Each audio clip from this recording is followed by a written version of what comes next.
I've invited two friends in particular from the community to participate in today's conversation.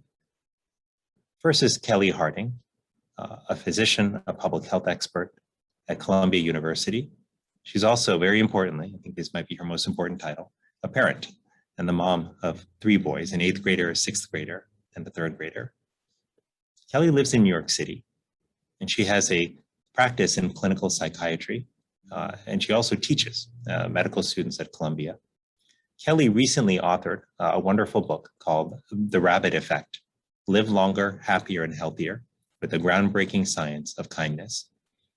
It's a book I think is extraordinarily important given just how fundamental kindness is to our well-being as a society, but also to building the kind of connection that we're talking about today. I'm also excited to have with us today Juan Flores. Juan is a high schooler from Mill Valley, California. He's on the National Teen Board for Beyond Differences, an extraordinary organization that I got to know over the years, and one that is doing really, really impressive work in helping to build community and connection among students, not just in the Bay Area, but all across America.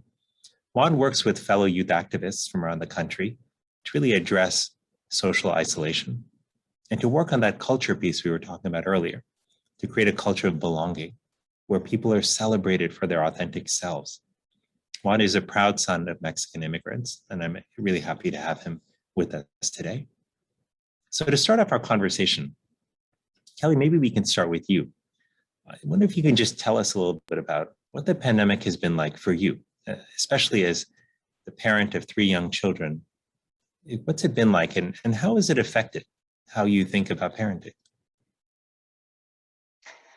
So let's see, in every single way possible. I know you have kids as well, so it's been transformative in that sense. So we had, like so many fellow people around the world, a loss with the pandemic. Right out of the gate, we lost my dad in the early days, and so the rest of our pandemic experience has been with that in mind, and learning how to live with someone who was without someone who was a daily presence in our lives. And that was certainly something for the kids that we've had conversations that have been really deep and meaningful, and we've continued to figure out ways to go on. So it's interesting now too. I feel like I'm hearing this from a lot of people, and I know we've experienced in our own family, as things are sort of returning to this new normal.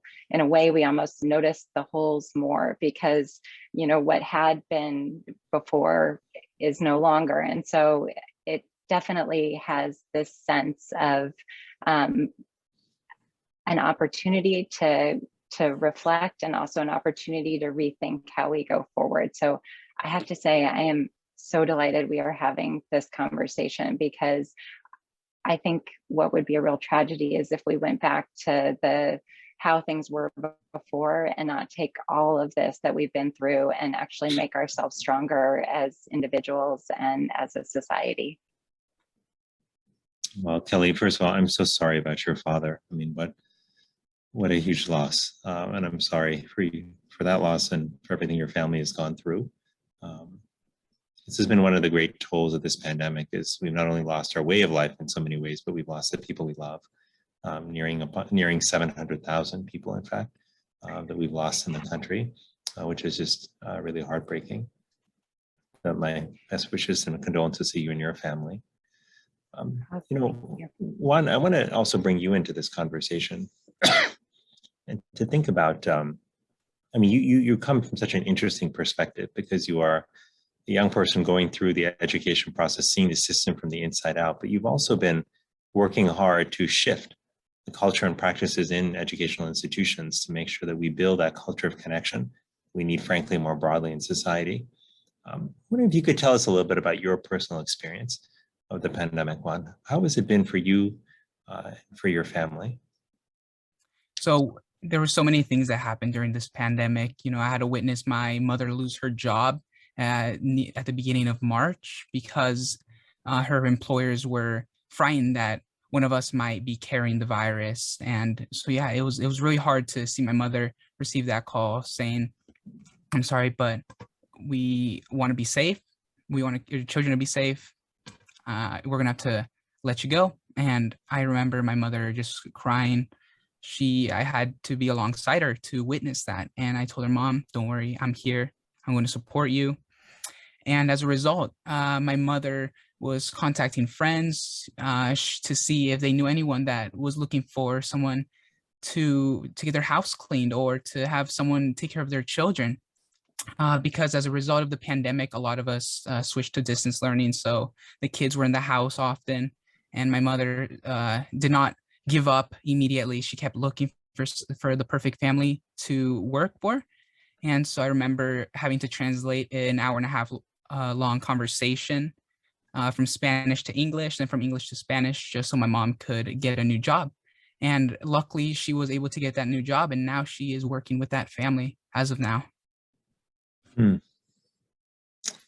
Wow, what an ordeal to go through, Juan. I'm so sorry to hear that. When you were speaking, I was just envisioning you by your mother's side, comforting her when she got that call, and how fortunate that she has you and had you then to comfort her and support her along the way. It's a different kind of loss that you're speaking about, but also a very deep one.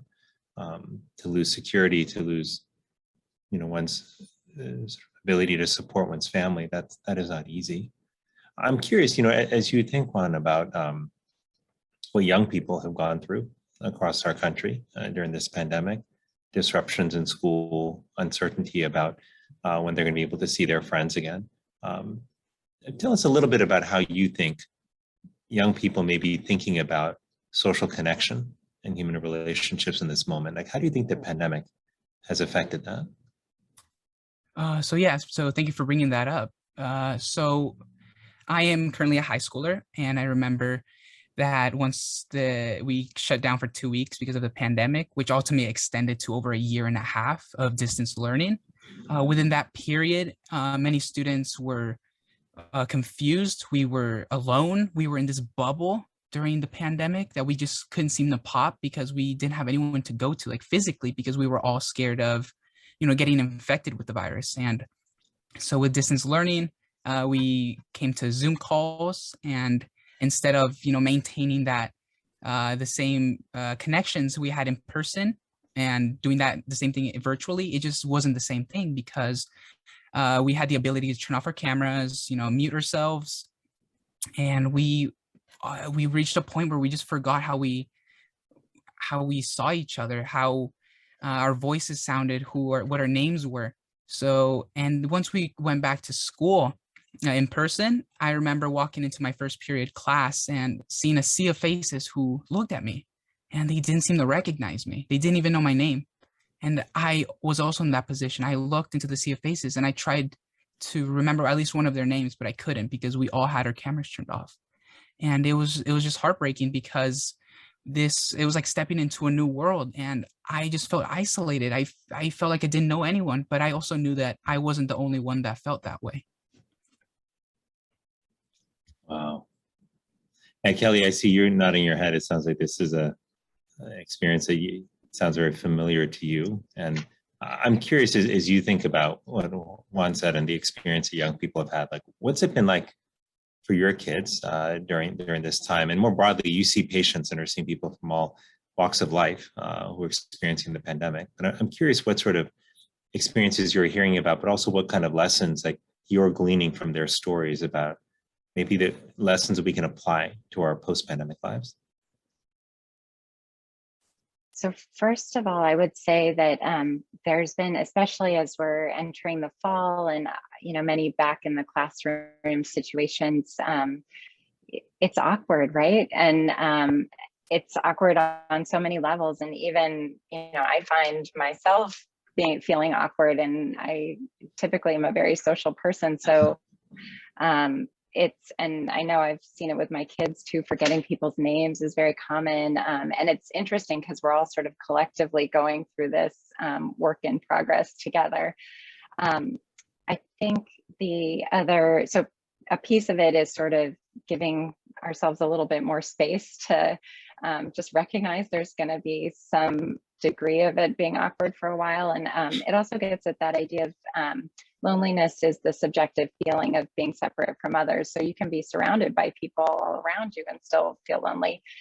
In terms of my work, so I actually have a fair number of patients who are clinicians and I think the biggest shift that I'm seeing, and something that I really, really hope continues as we talk about helpers and healers, is just talking about mental health in a way that we have never spoken about. And I have to say, it makes my heart sing to be on this call with the current Surgeon General talking about emotional health in this way, because, you know, we've really narrowly defined health for so long. And now to be talking about something that impacts us all, just like the weather, as you know, as a part of the fabric of our lives, and that it's okay not to be okay, is truly remarkable. So I feel very hopeful, and I see that among my clinician colleagues, that, you know, we're rethinking wellness and we're rethinking mental health, and we're talking about it in a way that hasn't ever happened before. So I feel like that's a big piece of this, and I'm super, super grateful for the work of Dr. Murthy around this. And also for students like Juan, it's amazing, beyond differences, the fact that these conversations are happening. So anyway, I'm sorry to interrupt there. No, well, first, you're very kind, and you know, to share those thoughts. But I think you're absolutely right that the more, you know, I remember the more I dug into the work around loneliness and the people and organizations that were engaging in this space, the more impressed I was at how many inspiring examples there are of people on small and large scales working hard to create that kind of connection.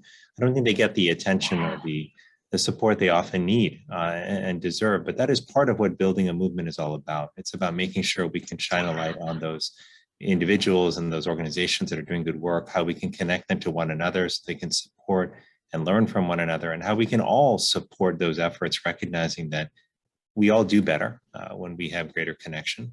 You know, when I was, you know, thinking about like the work that Juan has been doing with Beyond Differences and such, and then when I remember first learning about the program, I remember thinking, you know, I would love it if my kids went to a school that had a program like that, where I knew that their classmates were looking out for them, where I knew that there was a really intentional effort to create a culture of connection and not just an assumption. That connection happens if you just shove a whole bunch of people together in the same space for a long period of time, which we know that doesn't always lead to connection. So I really love that. And, you know, Juan, I'm wondering if you could also just, reflecting on some of the experiences you've had and what you're seeing, especially with your peers, if we want to create that true culture of connection in our schools and our universities, what are the key things you think we need to do to make that possible, to make it sustainable, recognizing that some of our challenges aren't just structural, but they have to do with stigma, with the fact that people often think that loneliness means you're a loser, that the fact that, you know, we live in a largely extroverted culture, right, which can make introverts feel like they're somehow socially deficient. But I'm curious, what do you think we have to do more broadly to create that culture of connection in our institutions of learning?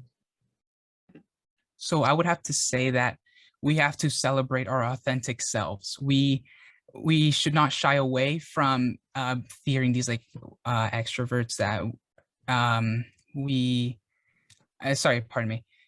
should celebrate our authentic selves. We should not have to like change who we are just so we are accepted in a particular community. I remember going through this experience myself because I come from a family where my father was an alcoholic, and as of 3 years ago, my mother parted ways from him, and my mother had to find jobs like cleaning houses and taking care of other people's children.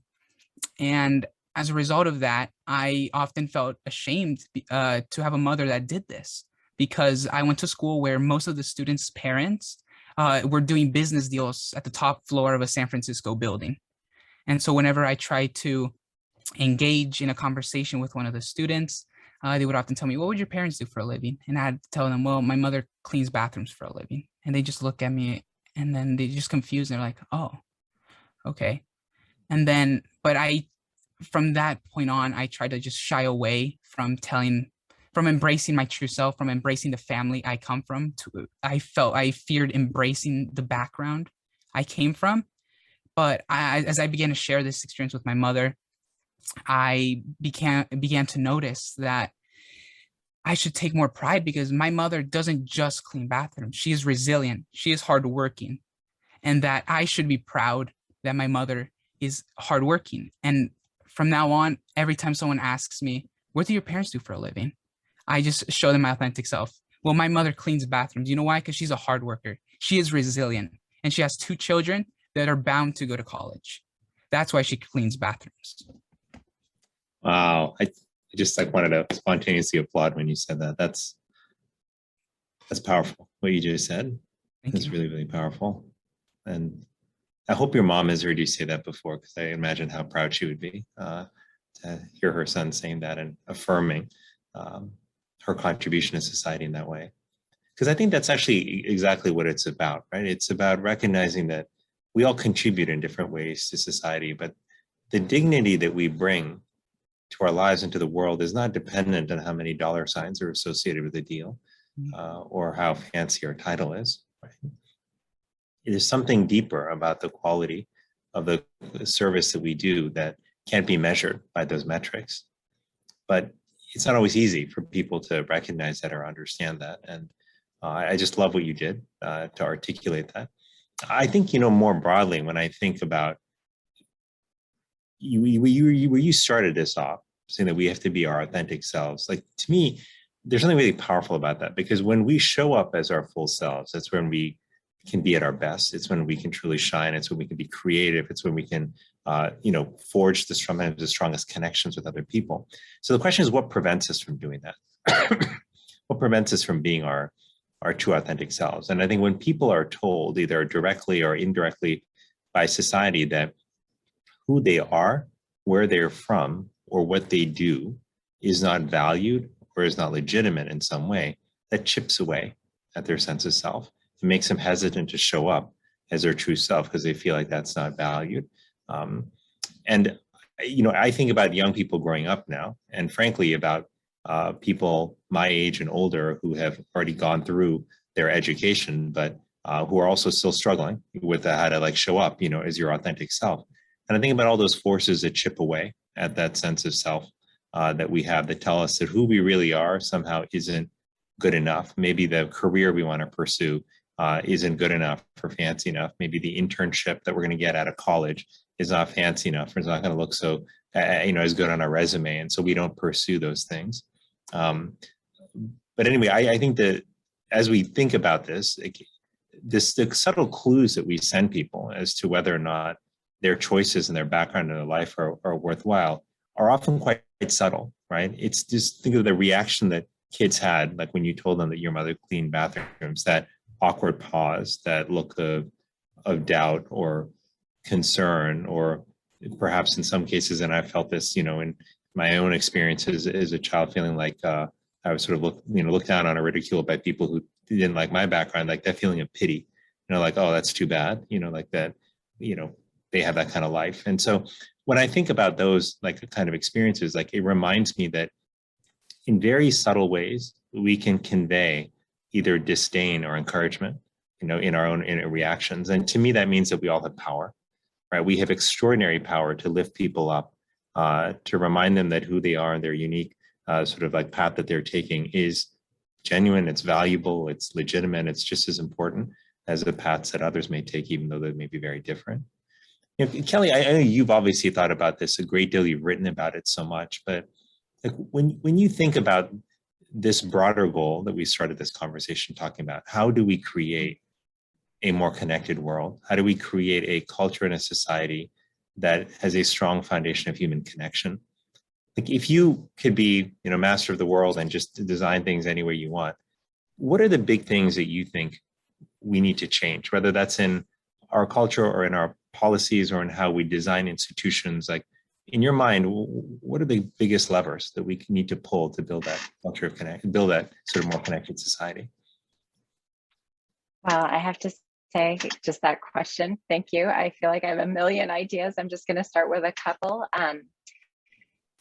So you spoke about this at the beginning of our call in terms of values and sort of thinking about what do we value as a society. And I think what's been so remarkable, and I suspect you've found this in your work too, is that, you know, for as divided our country and our world can feel sometimes, it's actually quite remarkable how we all have this intense, innate need to connect and feel valued. And so thinking about how can we do that in a systematic way, looking at all the different areas of our lives, you know, whether it's in our communities, it's in our schools, it's in our workplaces, which is a huge one too for adults, and then thinking about our broader society too. So, you know, I think the thing is, it's wonderful when organizations and, you know, policies support kind, supportive environments. I also think that individuals, exactly as you said, and Juan, I was just absolutely reminded of that as you were telling your story. That's the thing, when you tell your story, when you're brave, when you show up and you show courage, you know, that is remarkable, and that will change the world as we start to talk openly about these things that, you know, so many of us struggle with. And it's such an opportunity. And so I think for every person who's on this call, that's really the most important part, is just knowing no matter what your title, what your role, you have an opportunity to change the culture in those choices and how you show up in everyday moments. So, and Dr. Murthy, you have the opportunity to change the world from a leadership position. And I love what you're doing. So keep going. We're cheering you on. Very kind, Kelly. And I think you're absolutely right about the power of standing up and how that inspires others. When I was in medical school at a time where I was really struggling, figure out if I was really doing the right thing, doing anything meaningful in my life. And I was working on some projects that were like high risk, trying to like build a whole course around like meaning in medicine, you know, but I was a second year med student. What did I know? And I thought I was going to fail. I had a good mentor who he said to me one day, she said, Vivek, remember, when you stand in strength, you allow people to find you. And they will find you. You must have faith. And I think of that, you know, so often, even to this day, because what both of you have done, Kelly, through your work, through your writing, through the leading by example, Juan, through your leadership with Beyond Differences, the way you just modeled here, how you stood up for the dignity of your mother and the work that she contributes to the world. Those are great examples of how we can lead by example, how we can inspire others with our story. And just really kudos to both of you for doing that. But these are the ripples that we want to create. You know, in the last few minutes that we have, let me ask you one last question here, and I'll ask this to both of you. Because, you know, as you think just about the lessons of this pandemic for you personally, I'm curious if you could share with us maybe something that you hope to hold on to from this pandemic, maybe a change in your life that took place that you thought, maybe that's something I want to keep in my life. And if there's something that you want to let go of, perhaps that you realize was not serving you well. So I'd love if you could share some of that with us. And because this is a process of reflection we're all going through. Kelly, perhaps we could start with you. Sure, and we'd love to hear yours too. So as far as things that I'm wanting to keep and build out, you know, one of them, I talk a lot about kindness towards others, and I think something else is kindness to ourselves. And part of that is, you know, like we were talking about with things being awkward right now, creating a little space for yourself. And maybe that means saying no to some commitments, so that you have some time just recognizing that your emotions are important too. The other thing is, along that lines, for all our helpers and healers on the call, you know, really paying attention to not just caring for others, but caring for ourselves and making that okay, and building in breaks. We know that people do better when they've got built-in breaks and systematic breaks. So doing that as much as I can in my own life, and then also in whatever levers I can in systems, creating those breaks for people so that they can come back fresh. Let's see. And then I'm trying to remember, your second question was, I was wondering what you'd let go of, perhaps something you what I would let go didn't of. serve you. Yeah. Yeah. I feel like we've had to let go and sort of rebuild in so many different ways. And I do think letting go of things that don't feel deeply meaningful. It can be tempting to say yes to things or commit to things that maybe aren't centered so much with the values, and also realizing that every yes is also a no to something else. So for instance, spending time with family and people you treasure and coworkers who inspire you, that's an absolute yes. And doing a little less of the other. So how about you, Juan? So I would have to say that something I really want to keep is, I remember this vivid memory about just enjoying the little moments, because I remember this one moment where I was coming home from school and I opened my mailbox and noticed that my junior year transcript came in the mail, and I knew what to expect, but I just had to get a sneak peek to see if my expectations aligned with reality, and they did. So I got home, then my mom came home with my brother, and I gave my my mother my transcript. She opened it and she stood there and then looked at me, and then she just started crying. She started crying tears of joy. And she told me, "Yo sé que tú puedes, y lo hiciste. I know you could do it, and you did it." And it was just a moment. I cherished it a lot. And this happened a few months ago. And even to this day, it's just very heartwarming to remember that vivid memory when I gave my mother a hug, my brother a hug. And yeah, it was one of those just small, beautiful moments during the pandemic where you actually get to be happy. And sorry. Your time.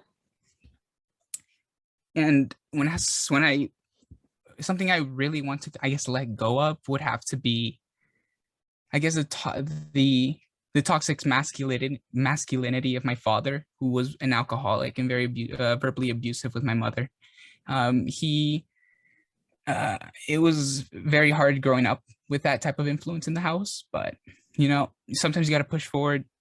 I'm striving to be a better person, a better version of myself, a better man. I strive to care for my brother. I support my mother, and Beyond Differences has given me the power to share my story, to hopefully resonate with other students who might be in my position, and to just really create these cultures of belonging, because I never knew I could be so open.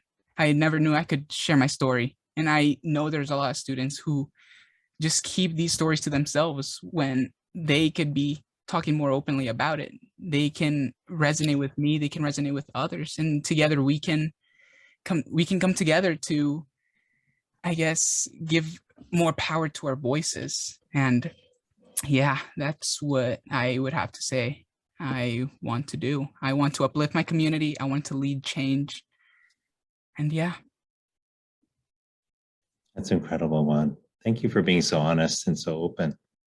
And thank you, Kelly, as well. Since you asked, I would say for me, the things that I would keep would be proximity to family. I was blessed to enjoy that for 18 months during the pandemic, to be with my sister and my mother and my father and my grandmother, along with my wife and 2 small kids and 2 cats. And it was incredible. It was an experience I never thought I would have. And I hadn't lived at home since I was 16, but it reminded me that proximity to the people we love is so incredibly important. It's invaluable. It's the thing we can't get back. And I want to build my life around that. The thing I want to let go of is actually traveling as much as I did for work, to be honest. I realized that the amount of time I spent on planes and trains and automobiles, to quote a 1980s or 90s movie, that was time I wasn't spending with my family and with my friends. And Kelly, you said it beautifully. Every yes to something is a no to something else. And I've resolved that I want to spend less time on the road and more time with the people I love. And that'll come with sacrifices, but to me, that's a key part of living a life that's really centered around people. This conversation, I got to say, in addition to the content that we talked about, just the feeling of this conversation, being able to talk to both of you about what's close to the heart, what really matters, what feels like it's at the center of what we need to do to really build a stronger, more fulfilling, just happier community in our country and around the world. This feels good. This feels nourishing to me. And I just want to express my gratitude to you for that. And I just want to say also, just in closing here, share a couple of thoughts, and then we'll do a quick 30-second exercise here. But I don't want us to ever lose sight of how big this moment is that we're in right now. The moments like this don't come along all that often, where people broadly, nearly everyone in society has gone through this profound experience of the pandemic. We may have experienced it differently, but we've all experienced it deeply.